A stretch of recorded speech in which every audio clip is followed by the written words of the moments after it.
lot of people are getting attracted to the Hanuman Chalisa. जी जी हमारे देश में एक वायरल स्पिरिचुअल मोमेंट हो रहा है जी अनंत अंबानी जी का। वो बड़े पैशन से चांट कर रहे हैं हनुमान चालीसा।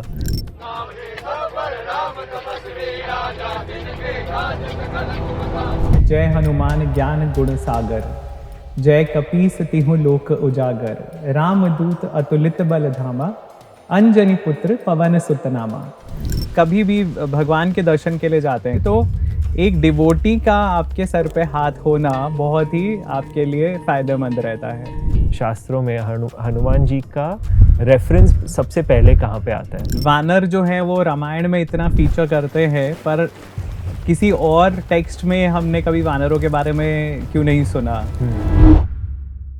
जब वो लंका जाते हैं, जब सीता जी को ढूंढ रहे हैं, उन्होंने सीता जी को कभी नहीं देखा है, पर उन्हें अब ढूंढना है सीता जी को, तो वो कैसे ढूंढेंगे?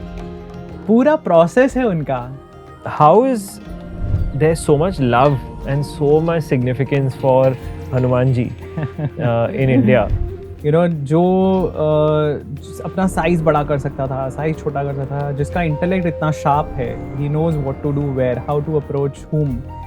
और ऐसा व्यक्ति जो शायद रावण को भी हरा सकता हो।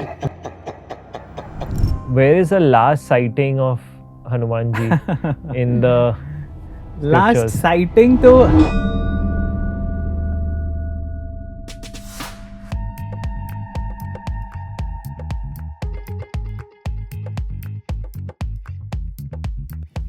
नमस्ते विनीत जी, नमस्ते हर्षद जी, स्वागत है आपका once again Thank to the you so LSM much. Podcast. इस टाइम मेरा कुछ अलग अवतार है, बिल्कुल। लेकिन आप सेम दिख रहे हो वैसे ही, young and fresh and smiling. Thank you, very kind of you. और आज मुझे बात करनी है, हमारे देश में एक वायरल स्पिरिचुअल मोमेंट हो रहा है जी अनंत अंबानी जी का। वो बड़े पैशन से चांट कर रहे हैं Hanuman Chalisa on his way to Dwarka, और इंटरेस्टिंग मोमेंट है इस देश के लिए। तो मैं जानना चाहता हूँ हनुमान चालीसा के सिग्निफिकेंस के पीछे। शायद अगर टाइम मिले तो हम द्वारका की भी बात करेंगे, बट पहले मैं बात करना चाहता हूँ इस मोमेंट के बारे में, इस हनुमान चालीसा के बारे में जो अनंत जी चांट कर रहे हैं। जी। तो what is the significance of Hanuman Chalisa, और क्यों चांट कर रहे हैं ये इस जर्नी पे? सो हर्षल जी, आई थिंक कहना मेरे लिए कहना मुश्किल है एग्जैक्टली वो क्यों कर रहे थे, बट काफ़ी कारण है जो हमें पता है जिससे लोग हनुमान चालीसा चांट करते हैं या हनुमान चालीसा का पाठ करते हैं। काफ़ी लोग अपनी दैनिक दिनचर्या में भी करते हैं, every day you know people chant, but specifically जब आप किसी मुसीबत में फंसे होते हैं तो तब automatically you know there is a tendency कि आप हनुमान चालीसा का पाठ करना शुरू कर देते हैं। अब वो कोई भी तकलीफ हो सकती है, कोई भी एक सुपरनैचुरल आपको लगता है कि you know there something which is bothering me, या आपको लगता है कि कोई ऐसी मुश्किल यू नो कंडीशन आ गई है जिसके लिए आपको भगवान की मदद की ज़रूरत है। सो ऐसी सिचुएशंस में जनरली हम देखते हैं कि लोग चांटिंग करते हैं, और ऑफ कोर्स किसी भी भगवान की देवी देवता के नाम की आप जाप कर सकते हो, पर आप हनुमान चालीसा का जो एसोसिएशन है वो ऐसी सिचुएशन से उभारने के लिए आपको बहुत ज़्यादा प्रचलित है। सो अब अनंत अंबानी जी हो सकता है क्योंकि लंबी जर्नी है इसीलिए वो चैंटिंग कर रहे हो, डिवोशन से कर रहे हो, पर अगर आप कभी भी भगवान के दर्शन के लिए जाते हैं, कृष्ण जी के लिए, विष्णु जी के या राम जी के दर्शन के लिए, तो एक डिवोटी का आपके सर पे हाथ होना बहुत ही आपके लिए फायदेमंद रहता है। सो इसीलिए जब अयोध्या में भी दर्शन के लिए जाते हैं तो हनुमान जी के दर्शन तो करना बहुत अनिवार्य है। तो हो सकता है वही थॉट भी उनके दिमाग में चल रहा हो कि वो कृष्ण जी के दर्शन के लिए जा रहे हैं, इसलिए वो हनुमान जी के दर्शन कर रहे हैं। कृष्ण, राम, विष्णु सब एक ही हैं, सब विष्णु तत्व हैं, सो उनमें कोई डिफरेंस नहीं है। सो हो सकता है ऐसा कोई विचार उनके मन में चल रहा हो, पर हनुमान चालीसा का एसोसिएशन ऐसी सिचुएशंस में जहाँ पे आपको किसी ना किसी हायर पावर की जरूरत पड़ेगी, मदद की, वहाँ पे ज्यादा लोग चांट करते हैं। और शायद वो भी उनका एक अवेयरनेस होना कि मैं कृष्ण भगवान के यहाँ जा रहा हूँ जी, तो मैं हनुमान जी को याद रखूँ बिल्कुल, और फिर वो रास्ते से उनको याद रखते रखते फिर मैं कृष्ण भगवान के पास पहुँचूँ। बिल्कुल, बिल्कुल हो सकता है। बहुत इंटरेस्टिंग। और मेरे लिए मैं जब ये मोमेंट ऑब्जर्व करता हूँ तो इंटरेस्टिंग मोमेंट है, क्योंकि पहले ऐसा कभी हुआ नहीं है कि कोई इंडस्ट्रियलिस्ट ऐसे भगवान के नाम चांट करते हुए हाँ, ऐसी हाँ, जर्नी ले। ओपनली ऐसे Openly. हमने एग्जाम्पल्स नहीं देखे हैं। Correct correct. और Right. काफ़ी अगर जो भी हो तो वो प्राइवेट में हो। जी, तो यहाँ पे काफ़ी पब्लिक डिस्प्ले ऑफ डिवोशन हो रहा है। जी, तो ये पब्लिक डिस्प्ले ऑफ डिवोशन जो हो रहा है, एक एक्चुअली एक चेंज हमने महसूस किया है। बिल्कुल। करेक्ट। एक ऑलमोस्ट ऐसी चीज़ हुई है कि अभी हमने महाकुंभ के मेले में भी देखा कि एक के बाद एक सितारे आए, जी। इंडस्ट्रियलिस्ट आए जी, और एक मीडिया स्पेक्टिकल ऑलमोस्ट बन गया था। बिल्कुल, तो ऑलमोस्ट IPL लाइक इवेंट हो गया था हाँ, महाकुंभ, कि आज कौन आने वाला है, हाँ। आज कौन शाही स्नान करेगा, आज कौन स्नान करेगा, राइट, एटसेट्रा। तो इंटरेस्टिंग था उस पर्सपेक्टिव से। और आप इससे काफ़ी नज़दीक हो, बिकॉज आप इसको देख पाते हो। तो ये क्यों हो रहा है अभी? सो इसके कई कारण हो सकते हैं हर्षल जी। एक तो लोगों में अवेयरनेस ज़्यादा है अब। काफ़ी चीज़ें हैं जो अब अवेलेबल है थ्रू इंटरनेट। पहले आपको किसी पंडित जी या किसी शास्त्री जी के पास जाना पड़ता था कुछ भी सीखने के लिए, कुछ भी आपको डिटेल जाने के लिए। अब एप्स है, जैसे आपकी ऐप है which is helping people reach that content easily. So एक तो अवेलेबिलिटी है जो स्पिरिचुअल नॉलेज है उसकी। और मैं काफ़ी जगह मैंने ये बोला है कि आज की डेट में हर चीज़ आपके click of a finger you have access to all these spiritual books, scriptures, जो हमारे ग्रंथ हैं, जो हमारी इतना इतना ज्ञान है जो हज़ारों सालों का जमा हुआ है ज्ञान। वो ज्ञान आज किसी भी इंसान तक पहुंच सकता है बहुत इजीली। तो वो एक बहुत बड़ा आई थिंक फैक्टर है। दूसरी चीज़ है कि एक अब सोसाइटी भी एक स्पेशली एक सेक्शन ऑफ द सोसाइटी एक उस स्टेज पे पहुंच गया है जहाँ पे उनको जो डेली नीड्स थी या डेली लाइफ की स्ट्रगल थी वो उससे ऊपर आ चुके हैं। सो हमारे पेरेंट्स की जनरेशन ने स्ट्रगल किया, उन्होंने हमें वो प्लेटफॉर्म दिया कि हमें वो बेसिक चीज़ों के बारे में नहीं सोचना। रोटी कपड़ा मकान जो होता था 60s की टिपिकल मूवीज़ जो होती थी, जो फैक्ट्री वर्कर की स्ट्रगल है या लोगों की स्ट्रगल्स हैं, you don't see those things happening, right. अभी भी ज़रूर एक सेक्शन ऑफ द सोसाइटी है जो उस फेज में से निकल रहा है, but a majority of population, जिसको हम मिडिल क्लास बोलते हैं specially, is doing better and better every day. अब बहुत opportunities है, economy is doing much better.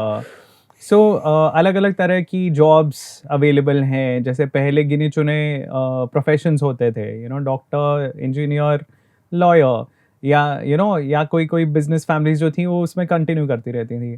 But अब आप प्रोफेशन ही देखेंगे तो देयर सो मेनी ऑप्शंस जो बच्चों के पास हैं। सो एक जो एक्सप्लोरेशन वाला फेज है अब वो चल रहा है। तो लोग अपनी बेसिक नेसेसिटीज की स्ट्रगल में से उभर के now they are exploring what they want to do. और काफ़ी यंगस्टर्स को तो मैं यही देखता हूँ that people who are earning well, who have started a good job, और वो लोग एक्सप्लोर करना चाहते हैं। Even college students, a lot of them right, they want to explore their heritage, their roots, their culture. क्योंकि कहीं ना कहीं एक डिस्कनेक्ट आ गया है काफ़ी लोगों को, स्पेशली जैसे मैंने कहा पेरेंट्स की जनरेशन में हमारे बहुत मैंने ऐसे ऑब्जर्व किया है कि मेरे अंकल्स आंट्स वगैरह भी they do not have a lot of knowledge about the religion, क्योंकि वो सब अपने अपने स्ट्रगल में थे एक टाइप की, कि जहाँ पे वो एक स्टेज पे पहुंचना चाहते थे, वो एक लेवल पे पहुंचना चाहते थे, और वो कंफर्ट्स प्रोवाइड करना चाहते थे अपनी फैमिली को, जिसमें religion took a back seat.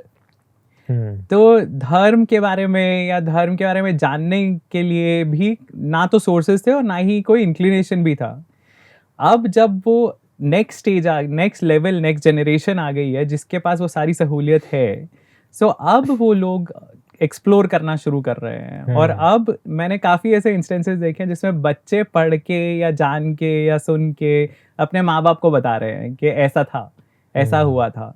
और वो कहानियाँ जो हमें दादा दादी जो बच्चों को सुनाते थे, अब बच्चे वही कहानियाँ अपने फैमिलीज को बता रहे हैं। So I think it's a very positive trend, क्योंकि हमारे पास हजारों साल का ज्ञान है, हजारों साल की जो नॉलेज है, जो इतने ग्रंथों में छुपी हुई है, उसको बाहर लाना भी बहुत अनिवार्य है। और दूसरी चीज उसको रियलाइज करना कि it is still relevant, it is relevant, क्योंकि देखिए ह्यूमंस की स्ट्रगल्स, ह्यूमन लाइफ की स्ट्रगल, हमारी जो एवरीडे स्ट्रगल्स हैं, वो तो कभी भी चेंज नहीं होंगी। इन द सेंस कि आपको एंग्जाइटी भी होगी, स्ट्रेस भी होगा, आपको अपने रोल्स भी निभाने हैं, रिस्पॉन्सिबिलिटीज़ भी निभानी है, आपके जो फैमिली के लिए आपका दायित्व है वो भी पूरा करना है, सोसाइटी के लिए करना है। सो आप जितने भी इंडिविजुअलिस्टिक हो जाओ, आप कितना भी, आप किसी ना किसी रोल में तो आपको अपना वो ड्यूटीज़ का निर्वाह करना ही पड़ता है। तो ज्ञान के बारे में फिर बात करते हैं, ज्ञान गुण सागर की जी हनुमान जी की। और जैसे आपने बहुत अच्छा पॉइंट कहा है कि ये जो इन्फॉर्मेशन है, जो ज्ञान है, काफ़ी एक्सेसिबल है जी। और वही अटेम्प्ट करेंगे हम इस पॉडकास्ट में कि Sure. हनुमान जी के बारे में जो भी ज्ञान हो हम ऑडियंस के पास कैसे लाए और उनको हनुमान जी के लेसन से और करीब कैसे करें। जी। तो अभी मुझे याद आ रहा है आपका जो लास्ट मैंने पॉडकास्ट किया था बहुत अच्छा था, जैसे आपने मुझे पुराणों के बारे में समझाया था, उपनिषदों के बारे में समझाया था और कितने पुराण हैं आपने डिटेल में ब्रेक डाउन किया था। तो I am looking forward to this discussion because मैं कुछ नया सीखने वाला हूँ आपसे हनुमान जी के बारे में। ऑफ कोर्स मैंने पढ़ी तो है रामायण और मैंने हनुमान चालीसा पढ़ी है, उसकी सिग्निफिकेंस पढ़ी है, बट अगर मैं पीछे जाता हूँ तो सबसे पहले शास्त्रों में हनुमान जी का रेफरेंस सबसे पहले कहाँ पे आता है और कैसे आता है, जो आपने पढ़ा हो उसमें से? सो एक्चुअली ये मेरे को भी क्वेश्चन था काफ़ी कि वानर जो है वो रामायण में इतना फीचर करते हैं, पर किसी और टेक्स्ट में हमने कभी वानरों के बारे में क्यों नहीं सुना। सो वहाँ से मैंने भी थोड़ी खोज करनी शुरू की थी, बट वानर as a specific tribe, as a प्रजाति कुछ पुराणों में मेंशन्ड है, पर Hanuman ji as a entity सबसे पहले अगर आप हिस्टोरिकली देखेंगे तो रामायण, वाल्मीकि रामायण में सबसे पहले उनका मेंशन मिलता है। ओके। वेदों में एक वृषाकपि नाम के एक कैरेक्टर की बात की जाती है, बट वो it is not clear whether that is link to Hanuman ji और नॉट, क्योंकि उनकी स्टोरी अलग ही है वृषाकपि की। वो इंद्र के एक एसोसिएट थे, पर नाम से हमें ऐसा लगता है कि ये हो सकता है एक कपि, क्योंकि कपि मीन्स एप, सो हो सकता है ये वानरों से एसोसिएटेड हो वो एंटिटी। और वेदों की जो स्टोरीज है, जैसे लास्ट टाइम भी हमने बात की थी कि वेदों के बहुत ही क्रिप्टिक है हिम्स जो है, वेदों के जो श्लोक हैं, जो ऋचाएं हैं, वो बहुत डिटेल्ड में नहीं है, वो कुछ कुछ हिंट्स देते हैं आपको कहानियों का, और वो कहानियां आपको फिर पुराणों में मिलती हैं। सो पुराणों में उल्लेख जरूर मिलता है वानरों का, पर अगेन फिर रामायण की स्टोरी से लिंक्ड ही मिलता है, जिसमें हनुमान जी और नल, नील और सुषेण, वाली, सुग्रीव, ये सब वानर जो है, इन सब के नाम मिलते हैं पुराणों में, पर सब एक पर्पस के लिए इस धरती पे ये स्पेसिफिक कौन से पुराण में है? ये काफी पुराणों में है डिटेल्स। सो जहाँ पे भी राम जी की स्टोरीज दी गई हैं वहाँ पे, जैसे भागवत पुराण में भी है, सो जहाँ पे भी रामायण से लिंक स्टोरीज हैं, पद्म पुराण है, तो इन सब में वो वानरों के होने का तो हमें पता चलता ही है, और हनुमान जी के बारे में भी थोड़ी थोड़ी डिटेल्स मिलती रहती हैं। पर हनुमान जी की खुद की जो डिटेल्स हैं वो मैक्सिमम आई थिंक सुंदर कांड में है, किष्किंधा कांड में और सुंदर कांड में वाल्मीकि रामायण के, जिसमें उनकी कहानी हमें मिलती है। ओके। तो पहले उनका रेफरेंस वाल्मीकि रामायण में, उनका इंट्रोडक्शन कैसे होता है और उनका फर्स्ट परिचय कैसे दिया जाता है? जी, सो हम, क्योंकि रामायण जो है वो राम जी की जर्नी है रामायण, तो वो राम जी के पर्सपेक्टिव से हमें सबसे पहले हनुमान जी के दर्शन होते हैं। और काफ़ी लोगों को ऐसा लगता है कि राम जी और हनुमान जी बचपन में भी एक दूसरे को जानते थे, ऐसी कुछ कुछ कहानियाँ भी है प्रचलित, पर वाल्मीकि रामायण के हिसाब से ऐसा कुछ नहीं है, ऐसी कोई डिटेल एटलीस्ट वाल्मीकि रामायण में नहीं दी गई है। तो वाल्मीकि रामायण में सबसे पहले जब श्री राम और लक्ष्मण जंगल में भटकते हुए सीता जी के अपहरण के बाद वो ढूंढते हुए किष्किंधा आते हैं, किष्किंधा के पास पहुंचते हैं, और किष्किंधा इज मॉडर्न हम्पी कर्नाटका में। तो उस एरिया में जब वो पहुंचते हैं तो वाली और सुग्रीव ये दो वानरों के राजा थे, जिसमें वाली करंट राजा है और सुग्रीव उनके छोटे भाई हैं। तो सुग्रीव और वाली की एक लड़ाई हुई है, जिसके कारण सुग्रीव को उन्होंने निष्कासित कर दिया, और सुग्रीव एक ऋष्यमुख पर्वत पे जाके छुप के बैठे हुए हैं वहां पे। वाली को श्राप था कि वो उस पर्वत पे नहीं आ सकता, इसीलिए वो वहां पे सेफ, वो उनका एक हेवन है, और वो वहां पे बैठे हुए हैं। पर उनको, सुग्रीव को नजर आ रहे हैं ये दो बहुत ही बलशाली और वेपन्स लिए हुए योद्धा जो जंगल में चल रहे हैं, उनकी तरफ बढ़ रहे हैं। तो उनको डर लगता है कि ये वाली ने ना भेजे हो, और वो फर्स्ट एनकाउंटर होता है जिसमें सुग्रीव हनुमान जी को, जो उनके एक जनरल है, उनके मित्र है, उनके जनरल है, उनको वो भेजते हैं पता करने के लिए कि ये दोनों कौन है। And that is the first time we see a glimpse of Hanuman ji. So sorry for the interruption, but 94.3% of you are regular viewers of this podcast and haven't yet hit the subscribe button. Can I please request you to hit subscribe? पर उस एक episode में ही आपको पता चल जाता है कि ये कितने बड़े ज्ञानी हैं, कितनी सारी इनके अंदर पॉजिटिव क्वालिटीज है। क्योंकि अब देखिए, एक बहुत ही ट्रिकी सिचुएशन है जिसमें सुग्रीव को शक है कि ये जो दो आ रहे हैं व्यक्ति, ये हो सकता है मुझे मारने के लिए आ रहे हो, और वाली ने भेजे, तो मेरे दुश्मन है। हनुमान जी को उन्हें अप्रोच करना है एक इस एक दूत के रूप में, या एक डिप्लोमेटिकली उनको अप्रोच करना है, टैक्टफुली उनको अप्रोच करना है, ये जानने के लिए वो कौन है, ताकि अगर वो वाली के भेजे हुए हो योद्धा, तो वो उन्हें नहीं बताएंगे कि सुग्रीव यहाँ है या नहीं है, या सुग्रीव को बचा लेंगे किसी ना किसी तरह। अगर वो वाली के द्वारा नहीं भेजे गए, तो ऐसे बलशाली योद्धा जंगल में क्या कर रहे हैं जो उन्होंने पहले कभी नहीं देखे, और वो पूरा एरिया वानरों का एरिया है, तो उसमें ये दो ह्यूमंस क्या कर रहे हैं। और फिर वो पता लगाने के लिए भी without causing them any anxiety or any harm, कि उनको भी डर नहीं लगना चाहिए हनुमान को मिलके। वो सारी चीजें दिमाग में सोच के हनुमान जी अपना भेष बदल के जाते हैं, और वो एक जो उनका वानर का रूप है उसमें नहीं जाते, वो एक ब्राह्मण के रूप में जाते हैं, और वो उस रूप में जाके उनसे चेष्ट संस्कृत में वो बात करते हैं।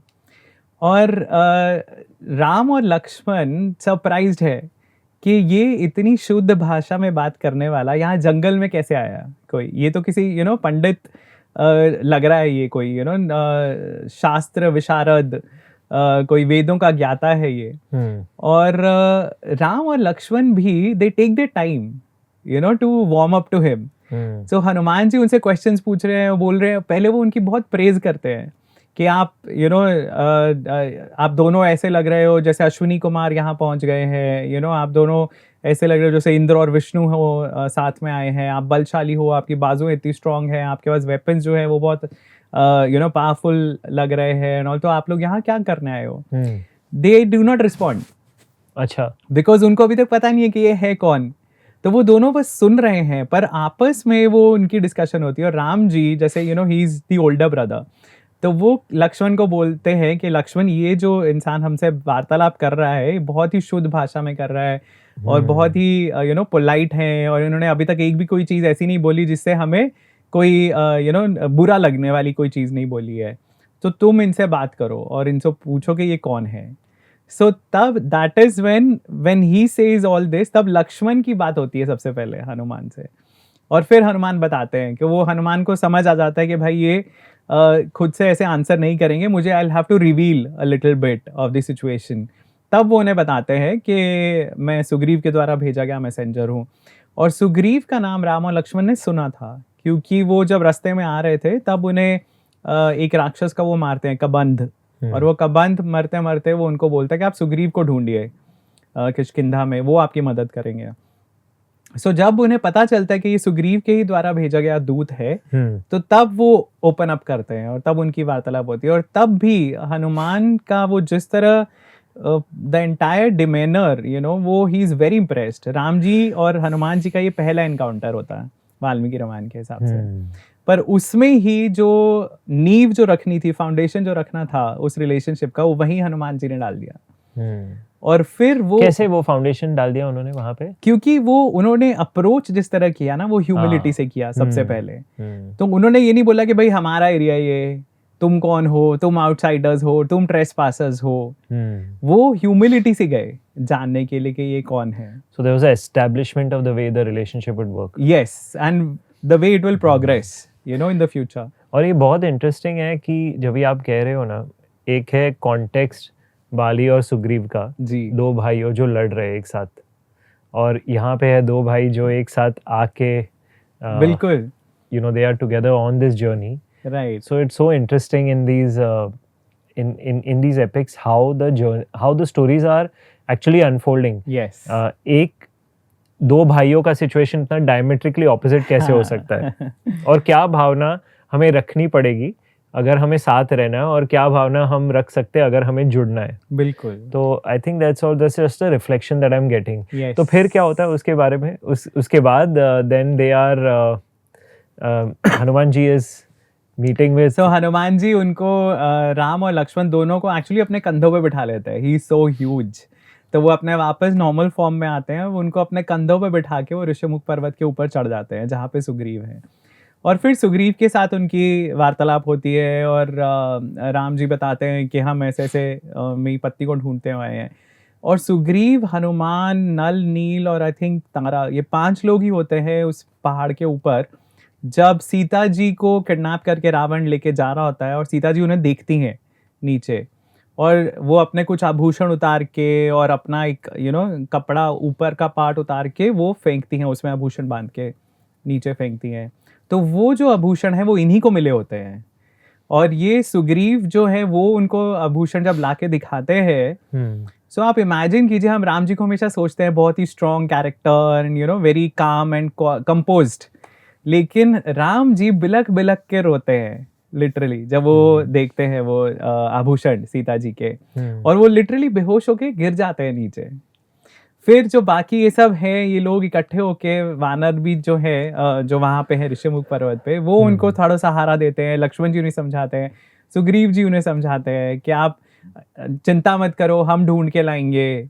और वहां पे जो फाउंडेशन जो हनुमान जी ने ले की थी ह्यूमिलिटी से, फ्रेंडशिप की, एक अलायंस होने की पॉसिबिलिटी की, वो अलायंस वहां पे फाइनली एस्टैब्लिश किया जाता है। जिसमें राम जी को सारी स्टोरी सुग्रीव ने अपनी बताई है, सुग्रीव जी की स्टोरी, सुग्रीव को राम जी की स्टोरी पता है। He has been a part of it, he has been a witness to it. उसने देखा है सीता जी को किडनैप होते हुए। तो वो वहां पे एक म्यूचुअल बेनिफिट के लिए एक अलायंस क्रिएट किया जाता है। It's a very strong alliance, क्योंकि राम जी के पास अपनी सेना नहीं थी लंका जाने के लिए, राइट? तो उनको किसी ना किसी का सहारा लेना जरूरी था।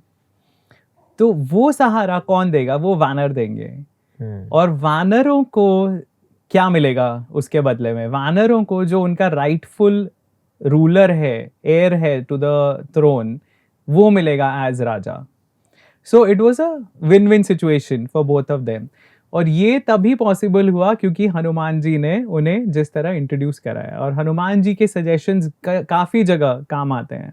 इनफैक्ट जब ये वाली का वध किया जाता है, राम जी सुग्रीव की हेल्प करते हैं कि वाली को मारने में। और उस सिचुएशन में भी, क्योंकि वाली जो है ना, ही इज़ अ वेरी, उसके अपने भी लॉयलिस्ट्स हैं। एक पूरा सेक्शन है वानरों का जो वाली का लॉयलिस्ट है, जो अभी किंगडम में राज कर रहे हैं। पर एक पूरा अलग सेक्शन था जो सुग्रीव के साथ साथ राज्य छोड़ के निकल चुके हैं या बाहर जंगलों में रह रहे हैं, राज्य के अंदर नहीं रह रहे हैं। So there was a possibility of a civil war between the two factions. वहां पे हम देखते हैं कि जब वाली धाराशायी पड़ा हुआ है और राम जी आते हैं, बात कर रहे हैं उससे, सुग्रीव आ रहे हैं और सुग्रीव को बहुत पश्चाताप हो रहा है कि मैंने क्यों किया ये, मेरा भाई मर रहा है। और तारा आती है जो वाली की वाइफ है, और अंगद वाली का बेटा है। तो अंगद भी बहुत डरा हुआ है और बहुत उदास है, और हनुमान वहाँ पे सबसे पहले हनुमान है जो ये कहते हैं कि तारा को वो समझाते हैं कि तुम रो मत, अब तुम्हारा बेटा राजा बनेगा। So you see that seed of that thought कि वाली मर गया तो भी अंगद उसका उत्तराधिकारी है, उसको राजा बनना चाहिए। That seed is planted there by Hanuman. और तारा तब बोलती है कि लेकिन सुग्रीव ने वाली को हराया तो सुग्रीव राजा बनेगा, अंगद क्यों बनेगा? So she says this is not correct, but the thought is germinated. और उसके बाद जो पूरी कॉन्वर्सेशन होती है वो उसी डायरेक्शन में जाती है कि हाँ, अब सुग्रीव राजा बनेंगे लेकिन उनका युवराज अंगद बनेगा। तो दो फैक्शंस जो थे वानरों के, जो आपस में लड़ सकते थे, एक सिविल वॉर होने की जो पॉसिबिलिटी थी, एक सजेशन से हनुमान जी वो उसको न्यूट्रलाइज कर देते हैं। तो ऐसे बहुत सारी उनकी छोटे छोटे इंसिडेंट्स है पूरी रामायण में बिखरी हुई है। He's very wise. Yeah, very wise. He knows how to behave in that situation. और आप देखिए जब वो लंका जाते हैं, जब सीता जी को ढूंढ रहे हैं, उन्होंने सीता जी को कभी नहीं देखा है। मे बी वी अज्यूम कि हाँ, वो जो 4-5 वानर नीचे थे जिन्होंने देखा सीता जी को किडनैप होते हुए, जब वो लेके जा रहा था Ravan, it was a glimpse that you see of somebody flying in the air. बहुत ही दूर थे, उन्होंने कभी देखा नहीं, उनकी शक्ल नहीं देखी सीता जी की, पर उन्हें अब ढूंढना है सीता जी को। तो वो कैसे ढूंढेंगे? पूरा प्रोसेस है उनका। वो पहले तो लंका में जाते हैं जब वो उनका शरीर बहुत विशालकाय उसमें है, फॉर्म में है, रूप में है, जब वो क्रॉस कर रहे हैं ओशन। पर वहां पहुंच के वो सबसे पहला थॉट उनको ये आता है कि अगर मैं ऐसे गया तो राक्षस सीधा मेरे ऊपर अटैक कर देंगे। उनको राक्षसों का डर नहीं है, उनको डर ये है कि मैं अपना काम पूरा नहीं कर पाऊंगा क्योंकि मैं डिस्ट्रैक्ट हो जाऊंगा राक्षसों से लड़ने में। मेरा पर्पस यहाँ पे क्या है? सीता जी को ढूंढना। तो वो सबसे पहले अपना फॉर्म छोटा करते हैं, रूप छोटा करते हैं, फिर वो उस छोटे रूप में अंदर घुसते हैं, और फिर वो, अब उन्हें नहीं पता कि सीता जी कहाँ है। अशोक वाटिका, हमें हाइंडसाइट में सारी चीजें पता है, हमें पता है कि हाँ, रावण ने अशोक वाटिका में सीता जी को रखा हुआ था। हनुमान जी को नहीं पता कि वो कहाँ है। तो वो जब एंटर कर रहे हैं, वो एक एक बिल्डिंग ढूंढ रहे हैं, छान रहे हैं लंका की, और वो खिड़कियों में से कूद के, पेड़ों से उछल के, इधर उधर जाके, छत से वो पुष्पक विमान में भी एंटर करते हैं, और वो हर जगह रावण का पूरा महल वो छानबीन कर लेते हैं। और वहाँ पे भी he is using his intellect. वो देख रहे हैं, वो रावण के किचन में जा रहे हैं, वहाँ पे एक पूरा पार्टी हो रही थी, देयर सो मेनी, पूरा डिस्क्रिप्शन है वाल्मीकि रामायण में, किस किस तरह की मदिराएं थी वहाँ पे, किस किस तरह के मांस पकाए जा रहे थे, किस किस तरह के जानवर खाए जाते थे, सो एंटायर डिपिक्शंस। राक्षस क्या कर रहे हैं? राक्षस निशाचर होते हैं। So there is a class of rakshas जो डीमंस है, दे आर नॉक्टर्नल। तो रात का टाइम है पर पूरी लंका में चहल पहल है, दीप जल रहे हैं हर जगह, it is glittering, people are dressed up, और पार्टीज हो रही हैं, गाने बजाने की आवाज आ रही है। और फिर जब वो रावण के कक्ष में पहुंचता है, वो वहां देखता है रावण लेटा हुआ है, सो रहा है, एंड ही इज ड्रंक। और क्योंकि आसपास सब जगह मदिरा का सेवन हो रहा है, ऐसा पता चल रहा है, और उसके around there is hundreds of women जिनके बीच में वो लेटा हुआ है। और एक जो स्त्री है उसमें जो सबसे सुंदर है, तो हनुमान को एक सेकंड के लिए शक होता है कि हो सकता है ये सीता हो, लेकिन फिर क्योंकि उनकी ब्यूटी इतनी सुंदर है, उनकी ब्यूटी का जो डिस्क्रिप्शन जैसा राम जी ने दिया था उन्हें, वो डिस्क्रिप्शन उनको याद आता है कि ये इतनी सुंदर स्त्री सिर्फ सीता ही हो सकती हैं। लेकिन फिर अगली वो क्षण वो ये सोचते हैं कि सीता जी रावण के पास कभी नहीं लेटेंगी। तो he is using his mind, he is using his knowledge, जो भी he doesn't know her, right? उन्होंने जो सुना है उनके बारे में, उसी के बेसिस पे वो जज कर रहे हैं, और वो ये रियलाइज करते हैं कि नहीं, ये सीता नहीं हो सकती, मतलब कैरेक्टरिस्टिक्स में may be, but this can not be that lady. और फिर वो ढूंढते हुए फिर वो बाहर जाते हैं, थोड़ा जाते हैं, और वो एक टाइम ऐसा जाता है जब वो हताश हो जाते हैं, और फिर उनका एक पूरा थॉट प्रोसेस चलता है, और मतलब वो जैसे हम बोलते हैं मंकी माइंड, हम्म लिटरली है ना, हमारा दिमाग इधर से उधर जंप करता रहता थॉट्स पे, उनका दिमाग एकदम लॉजिकल थॉट्स पे जंप कर रहा है क्या बात है। वो कह रहे हैं कि अगर मुझे सीता जी नहीं मिली मैं वापस कैसे जाऊंगा, मैं अगर वापस जाता हूँ बिना सीता जी की खबर लिए तो हमारी जो पूरी टुकड़ी थी वानरों की जो साउथ आई थी, हम लोगों ने सबने पढ़ लिया था कि अगर हमें हमें इन्फॉर्मेशन नहीं मिली तो हम अपने प्राण त्याग देंगे। अगर उस जो टोली थी उसमें अंगद भी है, जामवंत भी है, नल नील भी है, तो वो बोलते हैं कि भाई ये इतने सारे वानर प्राण त्याग देंगे तो सुग्रीव का क्या होगा, सुग्रीव के जो क्लोजेस्ट हैं वो सारे खत्म हो जाएंगे, फिर सीता जी की इन्फॉर्मेशन नहीं मिली तो राम जी अपने प्राण त्याग देंगे। तो वो पूरा उनका एक थॉट प्रोसेस चल रहा है। तो बोल रहे हैं ये तो हो ही नहीं सकता, मैं यहाँ से जा ही नहीं सकता हूँ लंका से बिना सीता जी को ढूंढे। फिर वो दोबारा रिन्यू करते हैं अपनी search and then he goes into the gardens and forests and all, तब जाके उनको फिर सीता जी मिलती हैं। सो इंटरेस्टिंग है।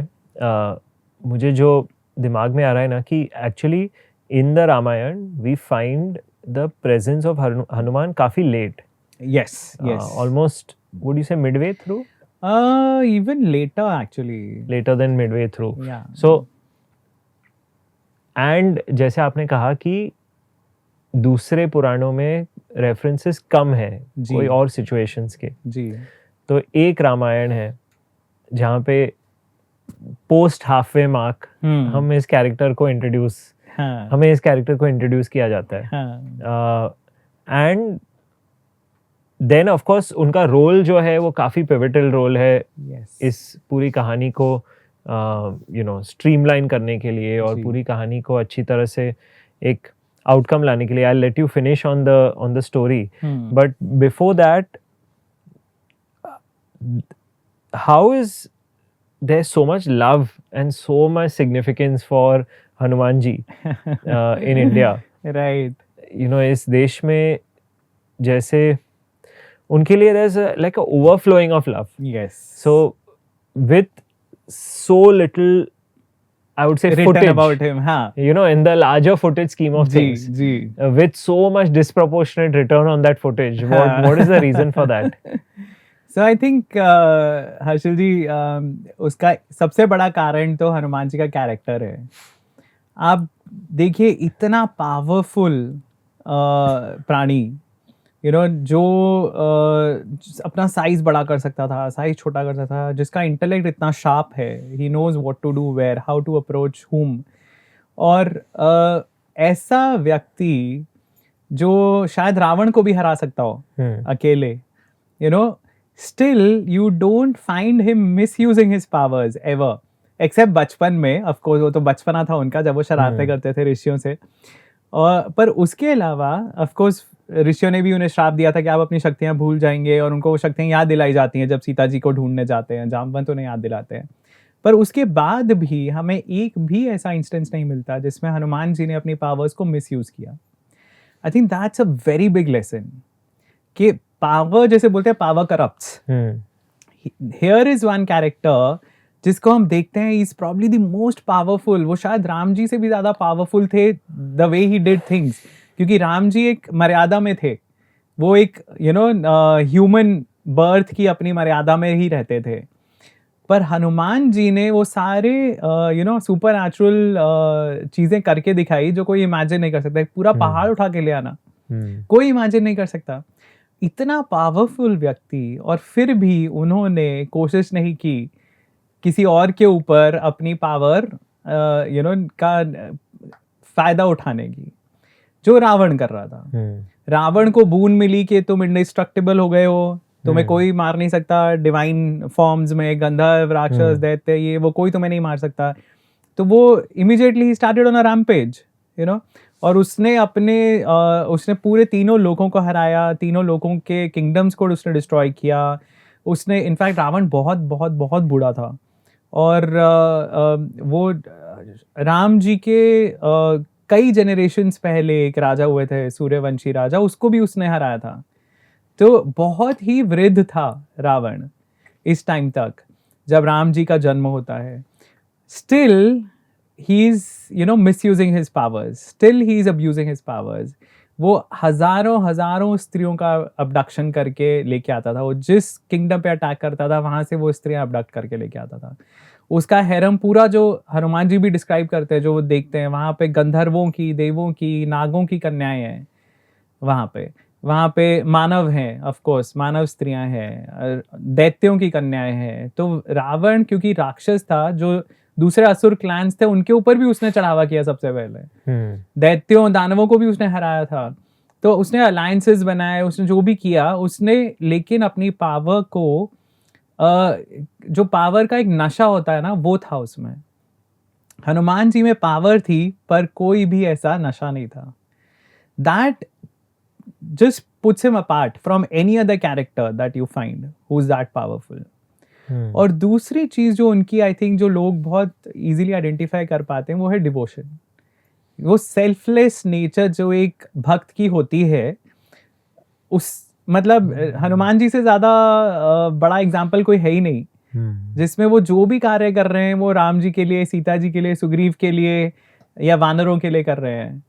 सो उस जो नेचर जो है, वो जो भक्त का भाव जो होता है, वो डेवलप करने के लिए आई थिंक सबसे बड़ा एग्जाम्पल हनुमान जी का है, और वो लोग आइडेंटिफाई करते हैं उससे। तो इन अ वे जो सब भक्त है जी, वो उनके एक रिप्रेजेंटेशन है। बिल्कुल है, बिल्कुल। और he is a role model. हाँ, भक्त रोल मॉडल देखते हैं कि हनुमान हाँ। जी एक रोल मॉडल है, and I see my ideal in Hanuman ji. Yes, कि मैं हनुमान जी की तरह बनना चाहता हूँ। बिल्कुल। और and that makes sense, because if I am like Hanuman ji and if I can exude those values, yes, then the gateway of all the divine yes, is in front of me. बिल्कुल। So that makes sense. और जो मैं link कर रहा हूँ, जो आपने starting में कहा कि अगर आप अयोध्या जा रहे हो, या हाँ। आप विष्णु भगवान को मिलने जा रहे हो, या हाँ। कृष्ण भगवान को मिलने जा रहे हो, तो अगर आपने हनुमान जी को याद किया, यू सेड कि एक डिवोटी का हाथ आप पर होना जरूरी है। उनका हाथ है, उनकी गाइडेंस है, उनका मार्गदर्शन है। सो हनुमान जी को, अगर आपने हनुमान जी को प्रसन्न कर लिया, तो वो आपको राम जी तक ले जाएंगे। तो that is the benefit of going through a devotee, right. So Hanuman ji का वो, और दूसरा मतलब ये 2-3 कारण तो है ही, और उनका जो व्यक्तित्व है, उनका जो लार्जर देन लाइफ इंसिडेंट्स है, वो लोगों को बहुत अट्रैक्टिव लगते हैं। कि एक ऐसी सिचुएशन में जिसमें आप फंस चुके हो, आपको पकड़ लिया गया है, बांध दिया गया है रस्सियों से, आपकी पूंछ पे आग लगा दी गई है, इससे बुरी सिचुएशन में आप कैसे होगे? उस सिचुएशन को भी उन्होंने कैसे अपने बेनिफिट के लिए टर्न कर लिया। उन्होंने पूरी लंका में आग लगा दी, उन्होंने लंका के रैम्पर्ट्स जो थे वो तोड़ दिए, दीवारें प्रोटेक्टिव जो थी वो तोड़ दी, बहुत डिस्ट्रक्शन करके आए थे वो वहाँ पे। इनफैक्ट जब वो वापस आते हैं, जब राम जी को मिलते हैं और वो आके खुशखबरी देते हैं कि मैंने सीता को ढूंढ लिया है, और तब एक पूरा डिस्कशन होता है। तब हनुमान जी बोलते हैं कि मैंने उनकी जितनी प्रोटेक्टिव जो भी उनकी दीवारें थी, जो भी उनके मोट्स थे, जो भी चीज़ें उन्होंने बनाई हुई थी, मैं सब विध्वंस करके आया हूँ। अब हमारे लिए लंका पे चढ़ाई करना ईजी होगा। इमेजिन एक दूत जो जिसको भेजा गया था सिर्फ पता लगाने के लिए, वो उस लेवल तक काम करके आता है। दिस इज लाइक जो सर्विस इंडस्ट्री में बोलते हैं कस्टमर डिलाइट, कि मतलब सर्विस तो सब प्रोवाइड करते हैं, आप कस्टमर को खुश कैसे कर रहे हो। तो यहाँ पे तो हनुमान जी ने मतलब पता तो लगाया ही, साथ साथ उन्होंने पूरा तोड़फोड़ करके लंका के राजा को हिला के, उसकी पूरी सेना को में हाहाकार मचा के, उसके एक बेटे को मार के, अक्षय कुमार को वो मारते हैं, जो रावण का एक बेटा है। और इंद्रजीत से भी वो सिर्फ इसीलिए वो ब्रह्मास्त्र की मर्यादा रखने के लिए वो बंधते हैं। और ये थॉट उनके दिमाग में होता है कि अगर मैं को ये लंका तक लेके जाएंगे, रावण से मिलाने लेके जाएंगे, तो मैं देखूंगा, I want to analyse Ravan का कोर्ट क्या है, उसके जनरल्स कौन है। और जब वो पूंछ में आग लगा के पूरी लंका में घुमाते हैं, he is happy, he is getting to see the entire city. उन्हें पूरे शहर का लेआउट पता चल रहा है, कौन कहाँ कैसे क्या, और वो सारी डिटेल्स बाद में काम आएंगी। सो वो जो एक प्रेजेंस ऑफ माइंड, और जो एक चतुरता है, विदाउट बीइंग एक चालाक हम बोलते हैं जो नेगेटिव वर्ड है, पर चतुर होना, जो यू नो एक इंटेलिजेंस होना, उसको आप क्लेवर होना, but not in a negative way, how to use a situation for your advantage, that is what you learn from Hanuman ji. Wonderful.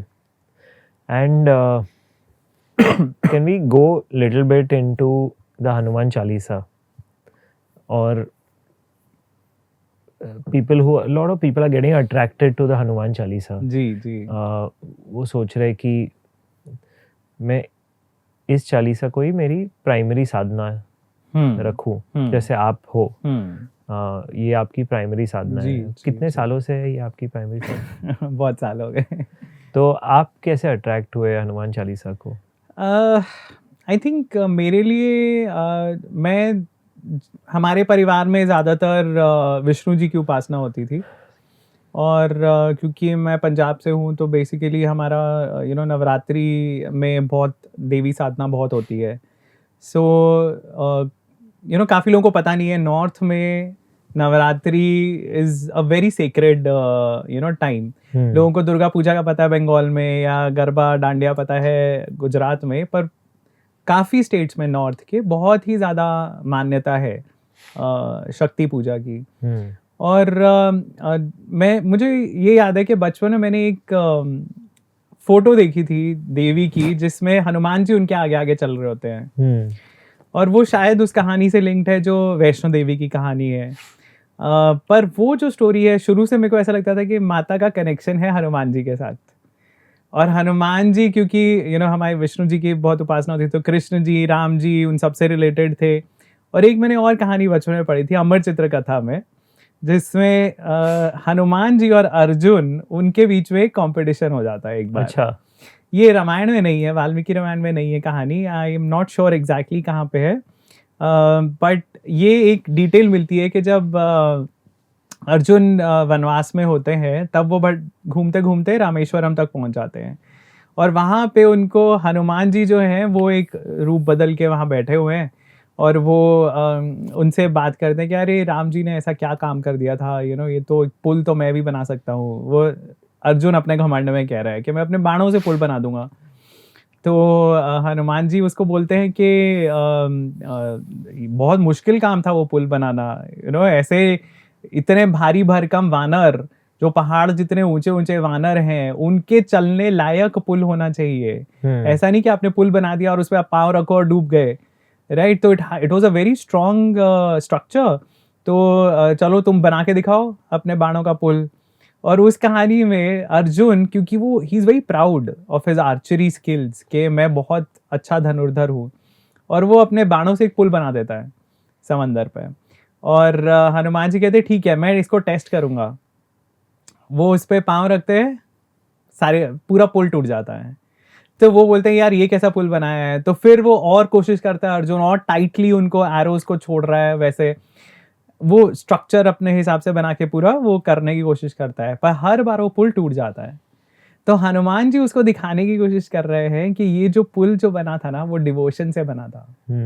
वो किसी के घमंड से नहीं बना था. पर वो दिखाने के चक्कर में उस टाइम हनुमान जी को भी थोड़ा घमंड आ जाता है, और फिर वो पुल टूट जाता है. तो तब वहाँ पे भगवान प्रकट होते हैं, और वो उन दोनों को ही शिक्षा देते हैं कि घमंड नहीं करना चाहिए आपके भक्त होने पे भी, या आपके स्किल्स पे भी. पर हनुमान जी की ऐसी ऐसी जो स्टोरीज थी ना, छोटी छोटी इधर उधर से जो मैंने सुनी हुई थी, वो मेरे को बहुत एक्साइट करती थी कि उनके कैरेक्टर के बारे में. और Hanuman Chalisa I think easier to remember है. हनुमान चालीसा जो है वो अवधी में है, जो हिंदी से मिलती जुलती है, इसीलिए आई थिंक वो ईजी है to pick up, at least in the north. So वो एक कनेक्शन इजीली डेवलप हो जाता है. हनुमान चालीसा है. कितनी लंबी है हनुमान चालीसा? 40. हाँ, 40 चौपाई है, और शुरू में और आखिर में एक एक दोहे है. सो ये हनुमान चालीसा तुलसीदास जी ने लिखी थी, क्योंकि उनकी भाषा अवधी थी, अवध के क्षेत्र में रहते थे. तो वो अवधी को हिंदी का एक डायलेक्ट मानते हैं, but actually it is they linked. तो एक स्पेसिफिक पार्ट जो आपको बहुत गहराई से कनेक्ट करता हो?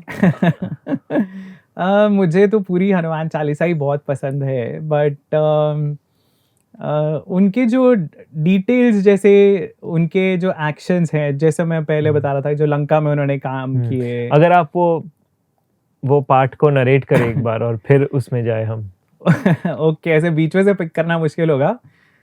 सो आई थिंक हनुमान चालीसा की तो शुरुआत ही जो है वो बहुत पावरफुल तरीके से होती है। जय हनुमान ज्ञान गुण सागर, जय कपीस तिहु लोक उजागर, राम दूत अतुलित बल धामा, अंजनी पुत्र पवन सुत नामा।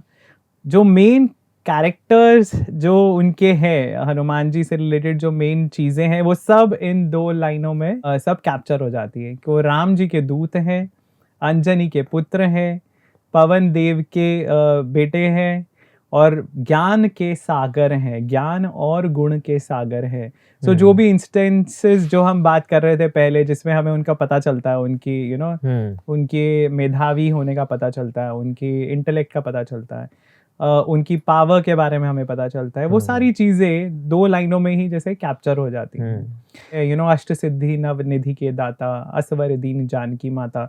तो काफी लोगों को लगता है कि इसका मतलब है कि जानकी मतलब सीता जी, तो सीता जी ने उनको वरदान दिया कि तुम्हें अष्ट सिद्धि और नव निधियां मिलेंगी। लेकिन वैसा नहीं है, अष्ट सिद्धि और नव निधि उनके पास थी, सीता जी उनको वरदान देती हैं कि तुम किसी और को प्रदान कर सकते हो। सो जो उनके कैरेक्टरिस्टिक्स है ना, वो से उभर के आते हैं कि उनके पास अष्ट सिद्धियां थी। वो अष्ट सिद्धियां क्या है? आपका साइज बड़ा करने की सिद्धि, अणिमा, गरिमा, लघिमा, महिमा, जो हेवियर होने की, लाइटर होने की, इशित्वा, वशित्वा, जो आप किसी और को इन्फ्लुएंस कर सकते हो, आप सिचुएशंस को इन्फ्लुएंस कर सकते हो, कैप्चर कर सकते हो। ये सब हम देखते हैं हनुमान जी यूज करते हैं रामायण में। अपना साइज छोटा करते हैं, बड़ा करते हैं, भारी होना, हल्का होना, फेदर वे। इनफैक्ट जो बहुत ही सुंदर पूरा वो एपिसोड है, जब वो सीता जी को आइडेंटिफाई करते हैं, वो जंगल में जब ढूंढते ढूंढते उनको लंका में सीता जी कहीं मिली नहीं है, और वो उस फॉरेस्ट में पहुंचते हैं, Ashok Vatika. Ashok Vatika is also huge.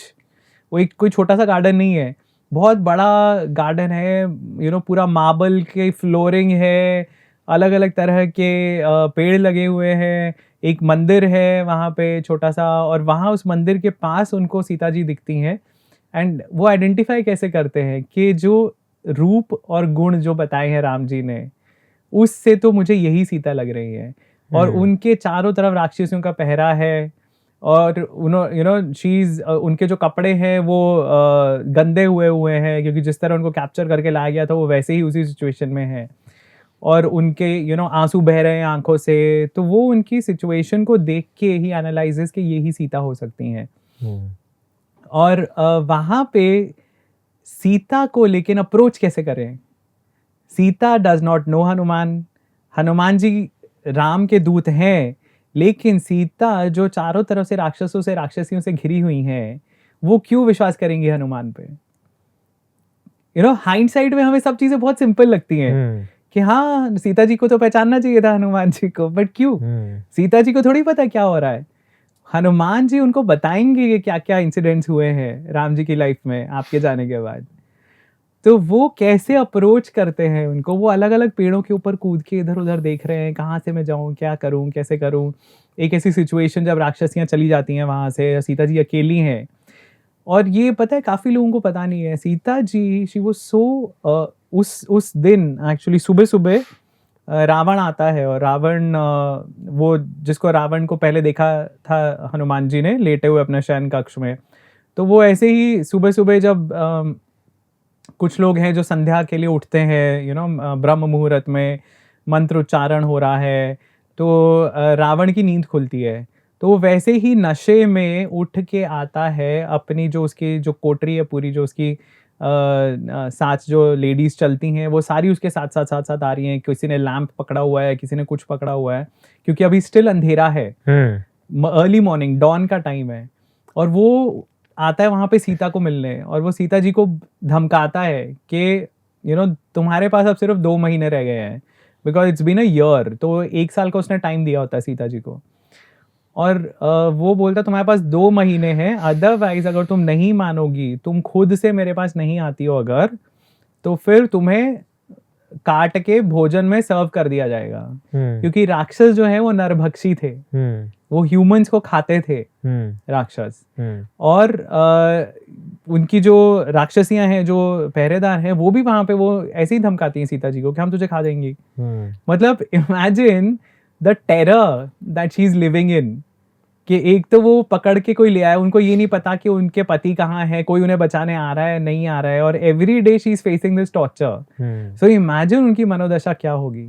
और हनुमान जी ये सब ऑब्जर्व कर रहे हैं, और फिर वो ये सोचते हैं कि ऐसी सिचुएशन में मुझे कैसे अप्रोच करना चाहिए। और तब सीता जी इतनी डिस्पॉन्डेंट होती हैं, शी सो डिजेक्टेड, उनके लंबे बाल हैं जो एक चोटी में बंधे हुए हैं, वो खुद को ट्राई करती हैं हैंग करने की एक पेड़ की ब्रांच से। ओके। और ये ऐसी सिचुएशन आ गई है जब हनुमान जी कहते हैं कि अब मुझे इंटरफेयर करना पड़ेगा, क्योंकि तब तक वो रुके हुए हैं कि ऐसा ना हो कि सीता जी मुझे राक्षस समझ के मेरा जो संदेशा है वो ही ना सुने, या हो सकता है वो शोर मचा दे। अगर वो शोर मचा देंगी तो राक्षसियां वापस आ जाएंगी, फिर मुझे उनसे उलझना पड़ेगा, राक्षस आ जाएंगे, अटैक करेंगे, मुझे उनसे उलझना पड़ेगा।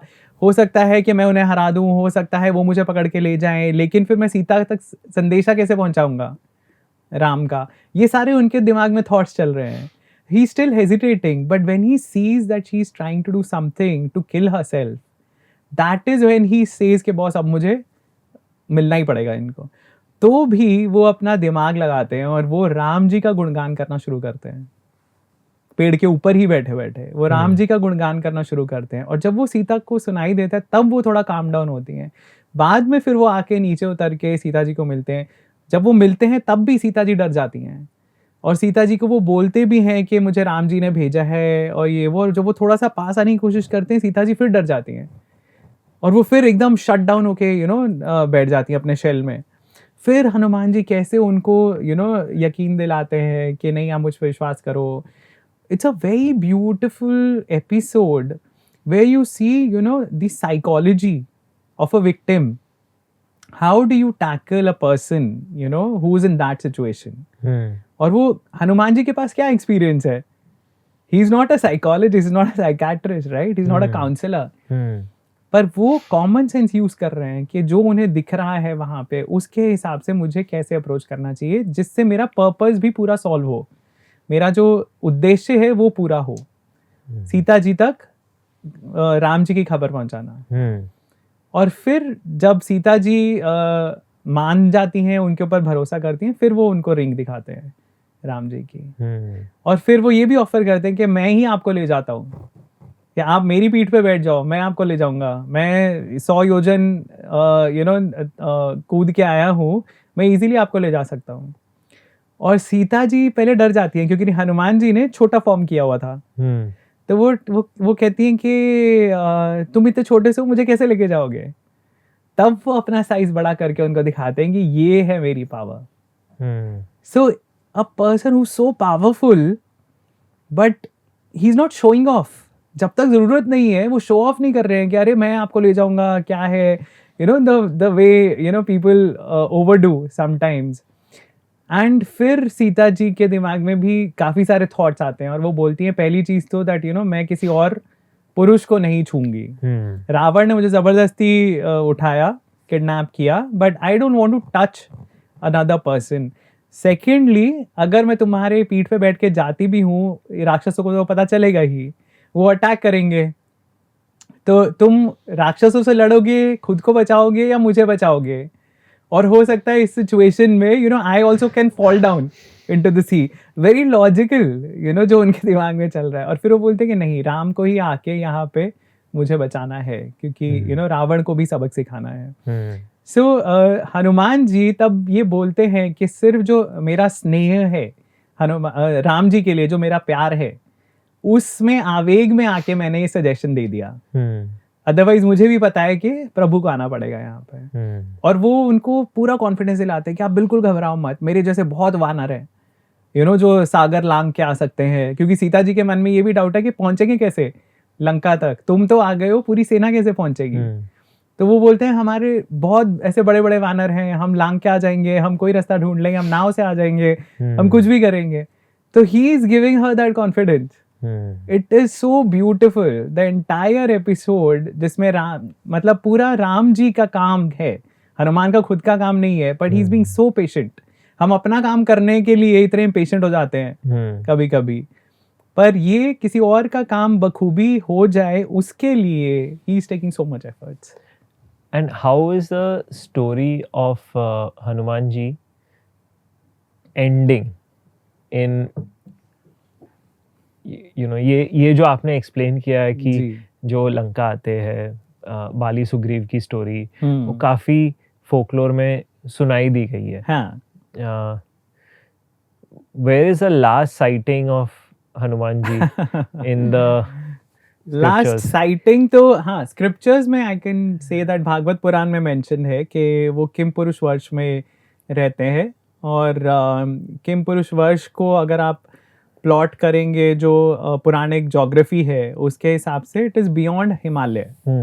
तो हिमालय से लेके हेमकूट पर्वत तक का जो कंट्री है उसको कहते हैं किम पुरुष वर्ष, और तो वो रफली अपना China, Tibet, that portion till Mongolia, रफली अबाउट मंगोलिया, वो वाला जो एरिया है, सो वो आता है किम पुरुष वर्ष में। और भागवत पुराण में ये कहा गया है कि वो किम पुरुष वर्ष में रहते हैं और भगवान का गुणगान करते रहते हैं। सो उनको वरदान मिला था, वो चिरंजीवी हैं, इमॉर्टल हैं, तो उनको वरदान, बहुत सारे वरदान मिले हुए हैं जिसके कारण वो अभी भी जीवित हैं। सो उनके ऊपर है वो कब तक रहना चाहेंगे, पर जैसा उत्तरकांड में रामायण के एक सेंटेंस आता है जिसमें राम जी कहते हैं कि जब तक मेरी कथा प्रचलित है धरती पे तब तक तुम यहाँ रहो, और फिर हनुमान जी भी ये बोलते हैं कि हाँ जब तक सूरज चांद रहेगा तब तक ये कथा चलती रहेगी। तो हनुमान जी के बारे में कहा जाता है कि जहाँ पे भी राम कथा हो रही है वो वहाँ पहुँच जाते हैं। और इसी तरह वो तुलसीदास जी के साथ भी स्टोरी है उनकी कि इसी तरह वो तुलसीदास जब कहानी सुनाते थे, राम कथा सुनाते थे, तो वहाँ सुनने के लिए आते थे, और उसी तरह उनका एनकाउंटर भी होता है तुलसीदास जी से।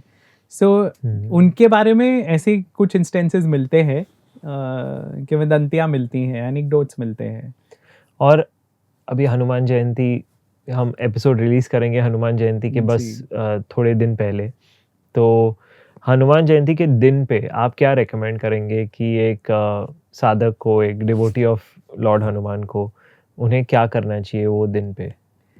सो सबसे पहले तो देखिए, किसी भी जयंती पे जो वो डीटी हैं हमें उनसे एसोसिएट होना है, तो उनके मंत्रों का उच्चारण आपको आइडियली अगर आप रख सकते हैं तो एक फास्ट रखिए, उपवास रखिए, मेडिटेशन कीजिए उस डीटी के ऊपर। तो सेम फॉर हनुमान जी।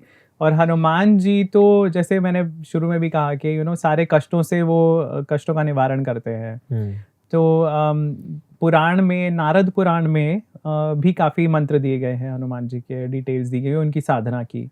आप किस चीज़ से आप मेडिटेशन कीजिए, आप किस किस चीज़ से उनकी उपासना कर सकते हैं, वो सब चीज़ें भी काफ़ी डिटेल्स दी गई हैं। सो आप, पर anyways it is not about rituals, it is about connecting with that DT. हाँ, तो वो जो भावना है कनेक्ट करना है। हाँ, तो what are the values I am connecting with on that day?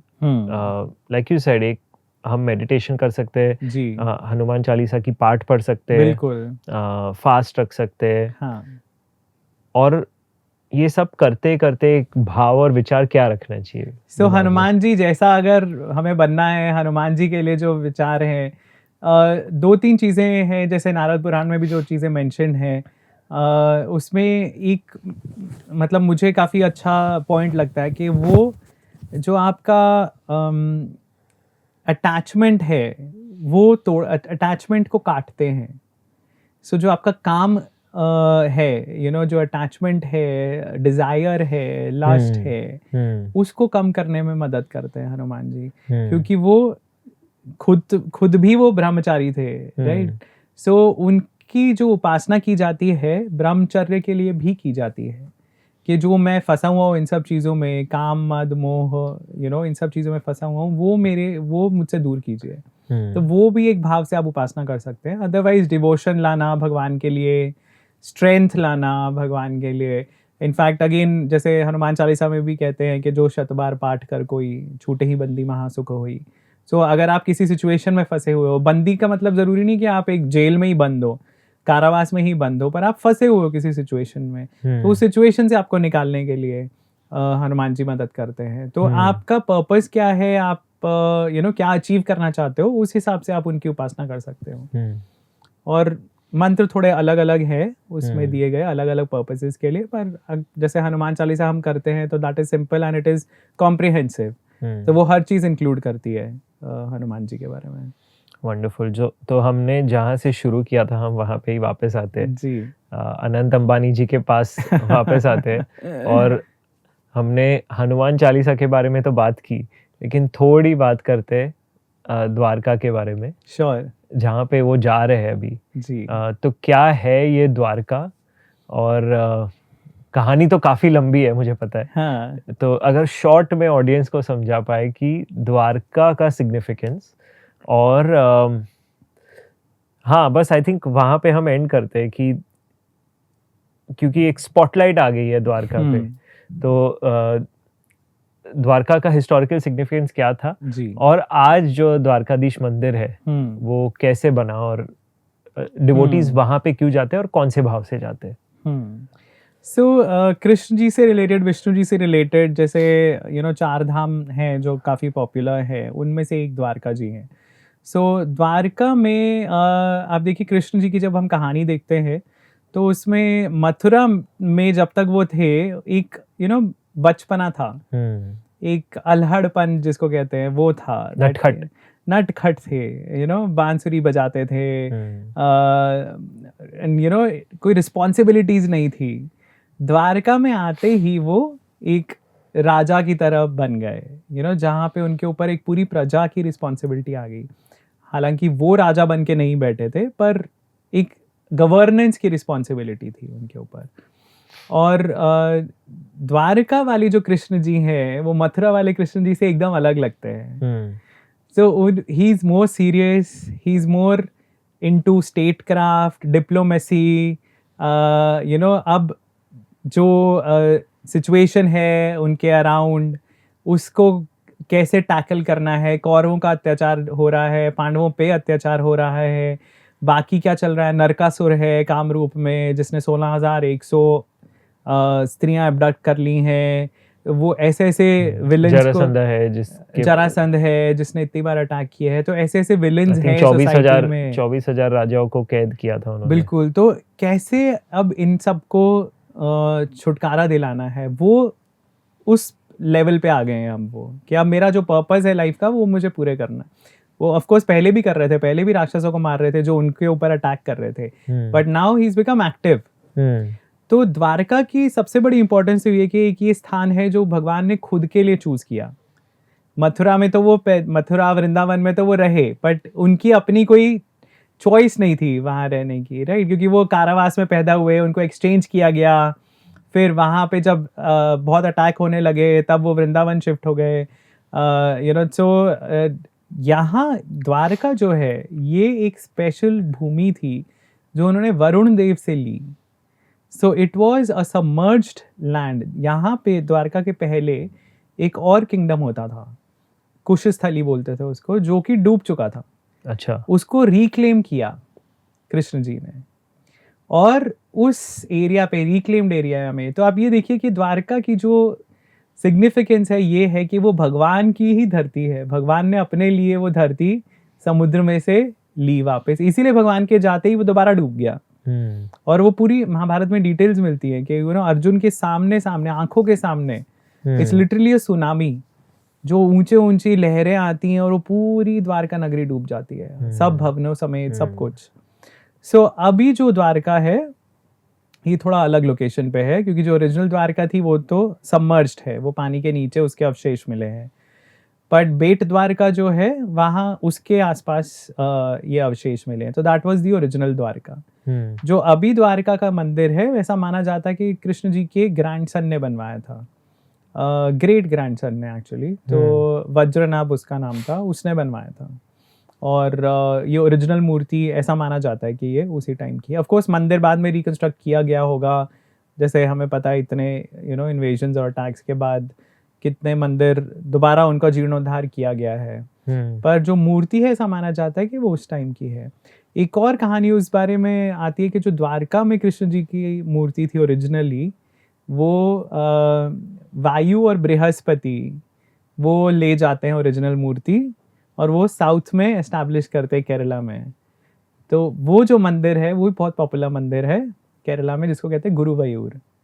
तो गुरु मतलब बृहस्पति और वायु देव, ये दोनों वो मूर्ति वहां लेके गए थे, तो वो गुरुवायूर टेम्पल भी है। वो कृष्ण जी का बहुत पॉपुलर मंदिर है। सो कृष्ण जी से रिलेटेड ऐसे द्वारका की बहुत ज़्यादा सिग्निफिकेंस है। और आप द्वारका के साथ साथ सोमनाथ बहुत दूर नहीं है। द्वारका, सोमनाथ में भी कृष्ण जी से रिलेटेड इवेंट है, जो प्रभास क्षेत्र है जहाँ पे कृष्ण जी फाइनली ये धरती छोड़ते हैं जब वो हंटर तीर मारता है। सो ये सारी जो लोकेशंस हैं गुजरात की, आई थिंक बहुत ही सेक्रेड लैंड है वो, और इसीलिए उसकी मान्यता है। और ये 4 धाम जो है विष्णु जी से रिलेटेड, उसमें से एक तो है ही Dwarka. Awesome. Okay, thank you, Vineet ji. My pleasure. Thank Ashil you. जी, thank you for having me back here. And I hope आपके ऑडियंस को हमारी सारी डिस्कशन अच्छी लगी होगी और हनुमान जी की साधना करने की वो ज़रूर कोशिश करेंगे। प्रिविलेज तो हमारा है और आई एम श्योर कि ऑडियंस को बहुत हनुमान जी के बारे में जो गुण हैं उनके, जो आपने गाए हैं, जो आपने उनके चरित्र को इतनी अच्छी तरह से एक्सप्लेन किया है, और जो आपने एक्सप्लेन किया स्पेसिफिक रामायण की स्टोरी को एक बहुत अच्छी तरह से, जो लोग आई थिंक होपफुली सोते सोते सुन सके या ड्राइविंग करते करते सुन सके, और फिर जो वैल्यूज़ है उसको इम्बाइब कर सके। जो आपने कहा कि स्ट्रेंथ और पावर से करप्ट ना होना, बिल्कुल, और एक डिवोशन के भाव, रिस्पॉन्सिबल डिवोशन के भाव के थ्रू, और द अल्टीमेट भक्त जी एज हनुमान जी इज। बिल्कुल, अगर हम वो भक्ति की भावना थोड़ी सी भी हम में ला सके तो वो एक दिन, मैं तो ये लेके जा रहा हूँ कि वो दिन पे क्या मैं वो दिन को यूज कर सकूं कि मैं अपने आप में एक थोड़ी सी भक्ति की भावना और बढ़ा सकूं जी, और उस दीप को पूरे साल के लिए जला सकूं उसकी वजह से। Beautiful, definitely. All the best. And that's it for today. What a conversation. I really hope you enjoyed it. We'd love to hear from you. If you have any comments, inputs, anything that you feel like we should have asked more of, please make the comments below this community that we can engage with and we can add value to. Looking forward to hear from you and looking forward to see you next time. Till then, enjoy and please do hit the subscribe button if you can. Thank you.